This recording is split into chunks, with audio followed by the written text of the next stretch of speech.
Delta மாவட்டத்தில் விவசாயிகள் உற்பத்தி செய்யப்பட்ட விளைவித்த நெல் மூட்டைகளை முறையாக நேரடி கொள்முதலிகளிலே கொள்முதல் செய்யப்படவில்லை.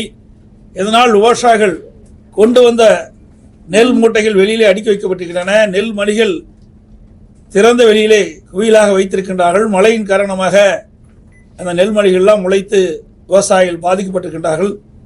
ஆகவே உடனடியாக திமுக அரசாங்கம் போர்க்கால அடிப்படையில் விவசாயிகள் திறந்த வெளியிலே குவித்து வைக்கின்ற நெல்மணிகளை கொள்முதல் செய்ய வேண்டும் என்று வலியுறுத்தினேன். அப்பொழுது உணவு அமைச்சர் பதில் சொல்லுகின்ற பொழுது, நாங்கள் தினந்தோறும் ஒரு நாளைக்கு 2000 மூட்டை கொள்முதல் செய்கின்றோம், விடுமுறையான ஞாயிற்றுக்கிழமையும் கொள்முதல் செய்து கொண்டிருக்கின்றோம் என்ற கருத்தை சொன்னார்.